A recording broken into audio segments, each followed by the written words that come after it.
I'm Tina Sandri, and I was born to be here in terms of working in senior living, having grown up in an Asian household where the value of caring for our elders is very much a very strong cultural value. Um, since in high school, I figured out I wanted to work in senior living. And so I did my first internship in a nursing home when I was in high school. And one of the questions that I was asked was, why do you want to work? Why do you want to volunteer and be in a nursing home around a bunch of old, sick people? And the administrator at that time told me that for where she was in her life, there were people around her who either didn't have family or their family were having a hard time accepting them for who they were at this point on their aging journey. And she felt that if she could help them be comfortable, live a good life, and be accepted for who they were, that she slept really well at night. And that has always been my guiding principle for what I do in senior living. Infection prevention to me means a few things. One, it's a team sport. It's not something that a person or a department owns. Two, it's there to protect all of us so that when I leave home and I come here, I feel like at the end of the day, I've been kept safe. And when I go home, I'm going to keep my family safe. It also means that we're keeping the residents that we are caring for in a safe manner so that they can maximize their health and wellness opportunities while they're with us. To inspire folks in our building at every level, and we do need everyone at every level to understand their role in infection prevention. It means when I go around on floors, when our administrator walks around on floors, that we are able to ask people, what is your role in this task we have? We're all rowing in the same boat together, rowing towards safety together. And having people understand that their work matters. It's important. On the stage, there's a saying that there's no small player, and there's no small player in the world of infection control. In fact, just this week, I introduced one of our EVS team members, his name is Donald, to a new family that was here. And I was explaining that throughout COVID, much of his job changed from his everyday job in EVS to 8 hours a day of wiping down doorknobs multiple times, the same doorknob over and over.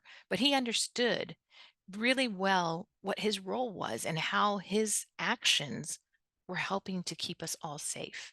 We're helping to manage the spread of disease. And I have to say, it's got to be a challenging job to go around and do that all day long, day after day after day. And yet it was how we had to rearrange the work at that time in order to be safe. And he's a hero in my book. And I continue to express gratitude for the work that he did during that time. There are no small players. So, in setting conditions, when we're up with a challenge for infection control, part of setting that condition is getting people to understand a few things about our culture. And one is that we have a growth mindset as one of our corporate core values. And a growth mindset means we are learning vessels and that we can incorporate new knowledge. We can know better, do better. And if we have this understanding that we're constantly learning, then we don't get frustrated with, well, the rules changed this week and we have to do it differently, as they happened multiple times in the same week in the past few years. So all of our uh, folks that are watching this would understand rapid change due to infection was a very real aspect of life. And so having a team put together that understands conditions can be changing rapidly. I'm going to get new information that could be different than last week or even this week that I got. And it is my role as a part of this team to be flexible, to understand that this direction and to have trust in leadership and management and the Department of Health and epidemiology that we're all working together the best way that we can, the way we have it figured out today, in order to serve our residents and keep our healthcare workers safe. And valuing our workforce as part of that culture is key. For instance, during COVID, we actually modified our mission statement as a 134-year-old organization to have words tacked onto it that said that we are here to inspire, engage our residents and their caregivers, because the caregivers were that important. So it's understanding that, and being able to come to work and feel safe matters not just in terms of germs, but it matters emotionally. And so it's looking at how do we build the resilience of our workforce to handle rapid change, whether it's a COVID outbreak or it's some other emergency that happens. And understanding that during those rapid change times, we'll go through cycles, plan, do, study, act. We won't be perfect. Life's not perfect.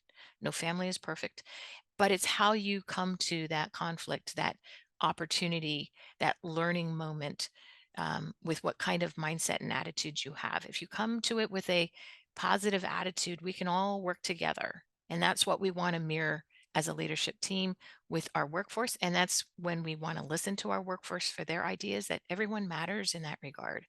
And as we are making mistakes and learning through rapid change cycles, that we practice a just culture, which is not to place blame, but to understand the root cause of issues that happen that allow for spread of disease, for instance, and then addressing it differently.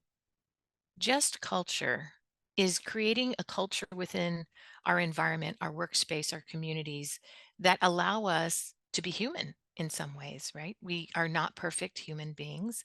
And sometimes there will be errors that happen, medical errors, process errors, miscommunication errors, and not being so quick to place blame on it, but to understand what happened. Within our QAPI processes, we're required to do root cause analysis. We have fishbone diagrams. We have the 5 whys that we can come to it.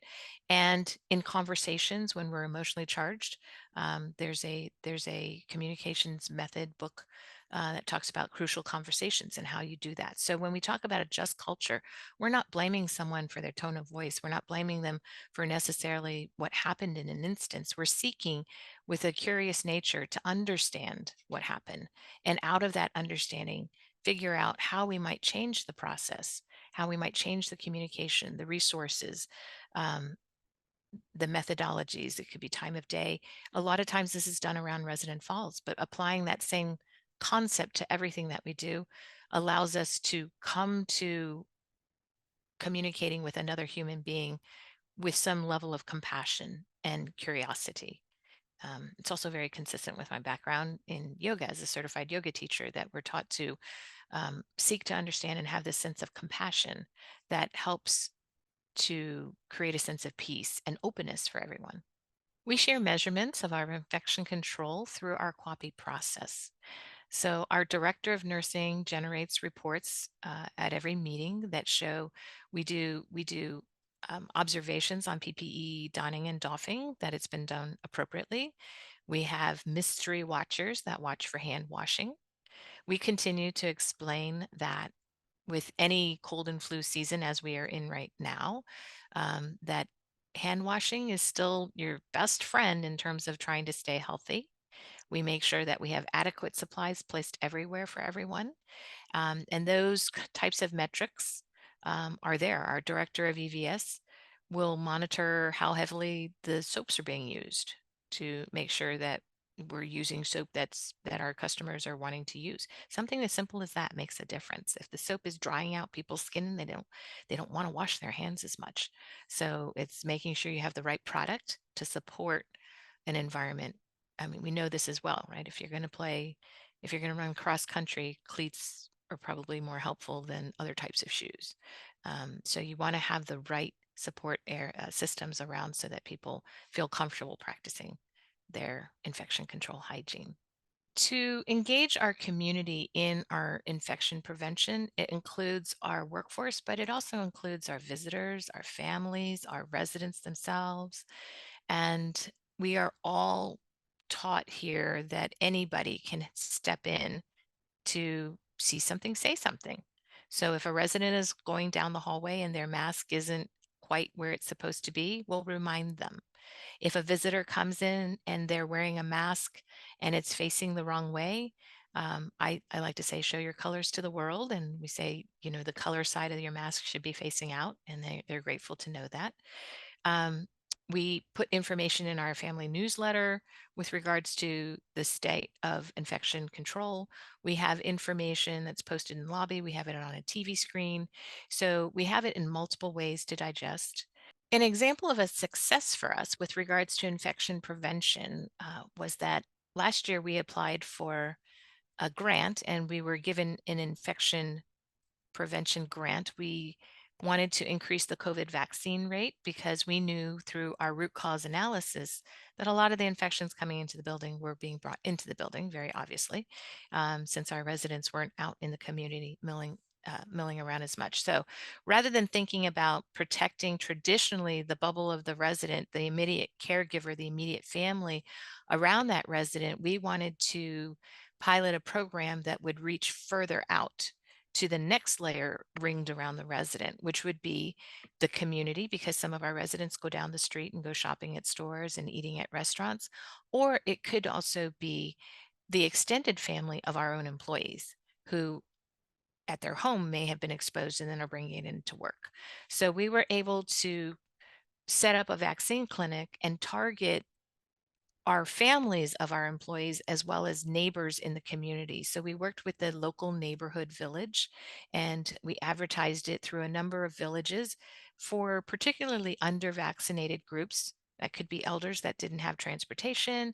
It could be part of for us in DC, it was the LGBTQ community who were not as um, they weren't seeking out the vaccine as heavily at that point. And so we worked with at-risk populations to kind of get the message out and educate and say, we're having a clinic here. It's free. Come in. We'll have punch and cookies, a great place for you to sit and come and get vaccinated. And so we had folks come in and get vaccinated. And while the pharmacist who came in to do it said that she thought we were actually very successful among compared to the vaccine clinics that she was running at that time in other places. So we had the opportunity to go beyond our immediate community, do some social good for the community, and perhaps for the greater than our immediate community if we were able to help educate and stop some of that spread. If I was going to give someone advice about infection prevention, I would say we want to live life in the middle. We don't want to go overboard, but we don't want to underprotect ourselves either. And I have seen instances where that fear of infection, I have a family member who hasn't been to a restaurant since, and it's 2024, where that fear can actually impact with one's life. But on the other hand, there's also um, risk taking unnecessarily that can harm other people is also something that we don't want to do. So there's a degree of reasonableness. And I think that's kind of the place to go. Obviously, working in a senior living community, our sense of what's reasonable is going to be a tighter standard than perhaps the general population because of our residents and their comorbidities. But we knew we had to protect our residents from things before we had the COVID-19 outbreak because they have comorbidities. So we are already in an environment, and I would say that's something good to remember that we were already in a place where we had to have this extra care for the people that we're serving these days, right? I had the opportunity to speak at a CNA graduation ceremony recently, and the idea of setting expectations and what to expect as a new graduate when you go to work in a nursing home is an interesting prospect for all of us because I know that I can come into work and the three things on my to-do list don't necessarily happen by the end of the day sometimes. And we are in a dynamic environment. We're dealing with humans as opposed to product. We're not sales clerks. We're dealing with people. That didn't come out right, but we are dealing with people with illnesses, and it requires a certain amount of flexibility. And so, one of our corporate values here is a growth mindset, and that's being able to have an open mind, a curious mind that's willing to take in new information. And there's also balanced against that the idea that as we're taking in learning new things that we don't necessarily have to have a huge strong emotional attachment to it. That's a yoga concept, the idea of impermanence. And so I will tell teams that when we're doing something great and we want to celebrate it, that is fantastic, but don't get over attached to it because it will change. And the same thing when you come in and there's a flood in the kitchen and and other things are happening, don't get over-attached to it because the day will get better and the sun does shine the next day. So, the idea of us going through change rapidly or slowly, often rapidly in senior living, gives us the opportunity to be able to not be so emotionally attached to that that it creates stress for us. Worry, anxiety are future states. We're worried about something that might or might not happen. If we stay in the moment and we're addressing the thing at hand, the flood in the kitchen, the infection control issue, the emergency that might be happening, someone's having a hard day, the resident that pops into your room when you're in the middle of a meeting, we can handle all of those things if we understand that it's not permanent and we have the skills to do it. That really, I get feedback, helps people a lot. It's part of our resilience. Coming out of COVID, it's part of the resilience that keeps those of us working in senior living for 20 years or plus, is that ability to adapt and the expectation that we're mentally flexible in terms of what we do in our day. We're also mentally flexible in how we choose to make it a great day, how we choose to get upset or not upset, and how we choose with intention how we're going to tackle a problem.